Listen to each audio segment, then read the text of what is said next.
It all started, lahat ng bagay na to, it all started when I had a relationship with God.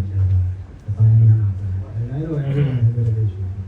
So, gusto ko sabihin na sa buhay ko, nung nagkaroon ako ng relasyon sa Kanya, pananampalataya at nakikilala natin siya, nagsunod-sunod po talaga ang biyaya ng Panginoon. So anything that's happening to me, it's God's gift. I also would like to mention Ma'am April, Ma'am Pauline, Of course.